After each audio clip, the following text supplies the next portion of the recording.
Hey everyone, and welcome back. We're diving into Money Smart in your 20s and 30s today, Mm. and let me tell you, the excerpts you guys sent over. Gold mine. Seriously, feels like we're about to unlock some financial cheat codes, especially if you're in those decades. Building that strong money foundation, figuring out how much risk you can stomach, maybe even like outsmarting taxes a bit. It's like having that roadmap, the one that's tailored for you wherever you are financially, no matter your situation. That's what I love. It's about you specifically, unique to your money situation. And speaking of which, the lazy financial plan that they talk about really got my attention. Lazy, but for your finances. Had to hear more. Right. When I saw that, I was like, okay, got to be a catch. But it's not about ignoring your money more, like Being efficient. strategic choices. Yeah, but without the headache of like super complicated stuff. So smart lazy is more like it then. Work smarter, not harder. Applies to finances too, I guess. And this lazy plan, it all starts with this thing they call the lazy financial canvas, right? Exactly. It's like imagine a financial selfie. That's what we're doing here. A snapshot of your money right now. And there are three parts to it, three biggies. Your balance sheet, your income statement, and then the things they call contingent items, the curveballs. All right, break those down for me, starting with the balance sheet. Does this mean I need to, like, channel my inner accountant? Dust off the calculator. Nah, not even. Way simpler than you think. It's basically what you own, your assets, they call them, minus what you owe. So your car, that's an asset. Your house, if you've got one. Even those concert tickets you snag last minute, those count. Student loans, though, credit card balances. Those are the flip side, the liabilities. Financial tug-of-war, then. Good stuff versus, well, the not so good. Exactly. Got to see that balance to make good decisions. And then part two of our canvas, it's the income statement, right? Getting into the nitty gritty now. Okay, so income statement. Is this where we, like, try to decipher our pay stubs? Finally figure out where all our money disappears to each month? Because asking for a friend here, but You're getting it. It's like your financial detective's tool. Where'd the money come from? Job, side hustle, that lucky lottery ticket, whatever. But more importantly, where'd it all go? because let's be real, sometimes it's those, like, daily coffees that add up. Speaking of adding up, though, those contingent items, those curveballs, kind of sounds like they could throw our whole financial picture out of whack. Oh, for sure. Like those plot twists in a movie, right? Except with your money. The good kind. Maybe it's inheritance out of nowhere or a bonus at work. But then, medical emergency. Roof starts leaking, needs replacing. Gotta be ready, or those will really throw you off. Being prepared for anything, then. Good or, well, the not so good. Exactly. And that actually brings up something super important from the book, net worth. That's got to be on your radar. Net worth, okay. Sounds kind of intimidating, like got to compare myself to everyone else now, asking for a friend who may be a little competitive. You know how it is. Nah, not about comparison at all. It's personal, just a way to see how healthy your finances are. Yeah. You take what you own, all those assets, then subtract what you OWA, the liabilities. Simple math there. So not about how much you make, but what's left after all the bills and stuff. Bingo. And you want to see that number go up over time, like building a strong foundation, but with your money. And speaking of building, to grow your money, this book has this cool idea. They call it the GTI principle. Ever heard of that? Kitai. Sounds like, I don't know, some futuristic robot or something. Right. Catchy, though. Yeah. But it's actually about your risk tolerance, because not everyone's the same, right? Some people, they're okay with a little financial roller coaster. Others, not so much. Yeah, like some people are all about that roller coaster life. Others want the chill, scenic route. Exactly. And GitAI figures that out for you. Series of questions, see how comfortable you are with the whole up and down market thing. No more guessing games. So like a personality test, but for your money. I Yeah. like it. No more wondering if you're like a cautious investor or if you're ready to go all in. Exactly. Super important, because then you can choose investments that actually FIT you. Ones that match your comfort level. So, like, someone just starting out, early in their career, they might be okay with a bit more risk, right? They've got time to bounce back if things go south. Exactly. Longer time horizon, they call it.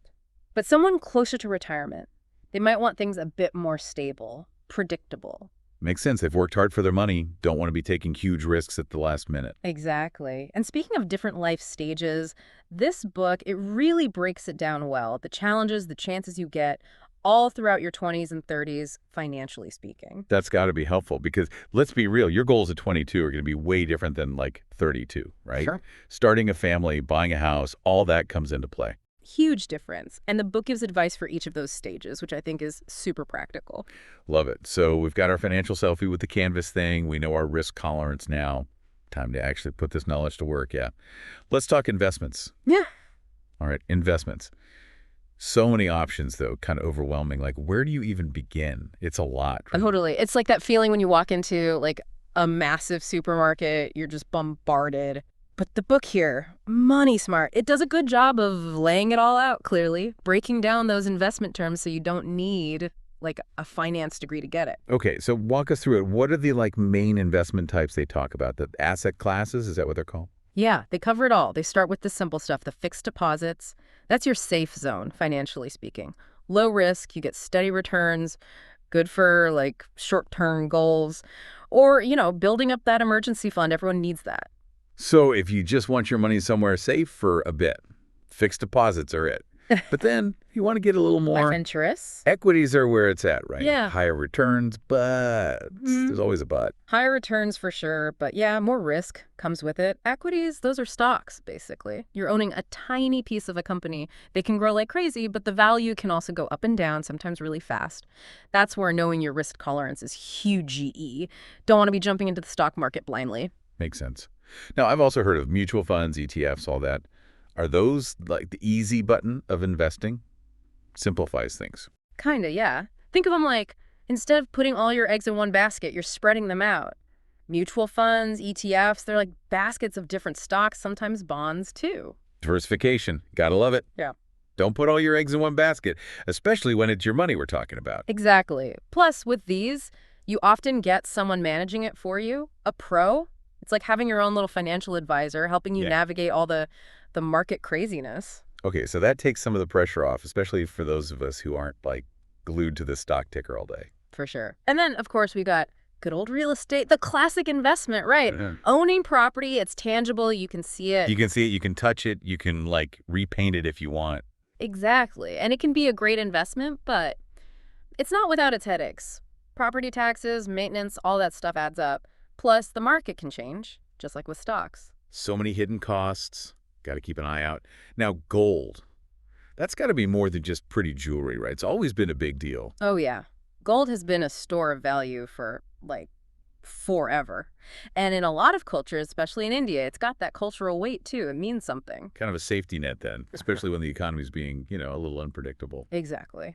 Now, the book also gets into those investment options that are specific to India, like those small savings schemes, PPF, NSC, SCSS. Those ring a bell. Yeah, I've heard of those. Those can be good for certain goals, right? Like if you want some tax benefits or something long-term safe. Exactly. The big takeaway is there's no single right way to invest. It's about finding what works for you. Your risk tolerance, your goals, how long you want to invest for. Got to tailor it. So we've gone through a bunch of options here.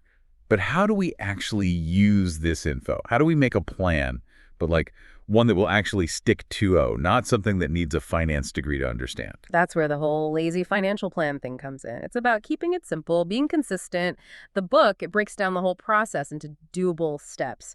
And the first one is figure out your goals. What are you even aiming for with your money? What are the non-negotiables, right? The things you really want. A house, early retirement, that dream trip you've always talked about. Yeah, exactly. I've got those goals. Cool. Now figure out your timeline. When do you need the money for each of those goals? That tells you how to invest. So short-term goals, maybe play a little safer.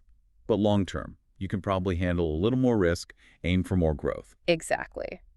Then, based on all that, you decide how much money goes to each type of investment, a bit in those fixed deposits, some in equities, maybe try some mutual funds, that kind of thing. Like making your own little investment recipe. I like it. I like that, the recipe. And don't forget, financial planning, it's not a one-time thing. You got to check in on it, adjust as you go. Life changes, your goals change, maybe your risk tolerance changes. It happens. Life throws curveballs. Got to be ready to adapt. For sure. And one more thing. Throughout all this investing, remember debt. Managing your debt well, just as crucial as investing well. The book goes into ways to tackle that debt so you have more money freed up to put towards those goals we were talking about. Awesome. So there you have it. From figuring out your risk to navigating the whole investment world, Money Smart in your 20s and 30s really gives you the knowledge to take control. Yeah. It's empowering. You got this. And remember, it's not about becoming some kind of financial guru overnight. It's the small, consistent stuff that adds up over time. Start small, stay informed, keep learning. That's how you build that strong foundation. Love it. And on that note, we're wrapping up this deep dive on Money Smart in your 20s and 30s. Hope you guys got a lot out of it.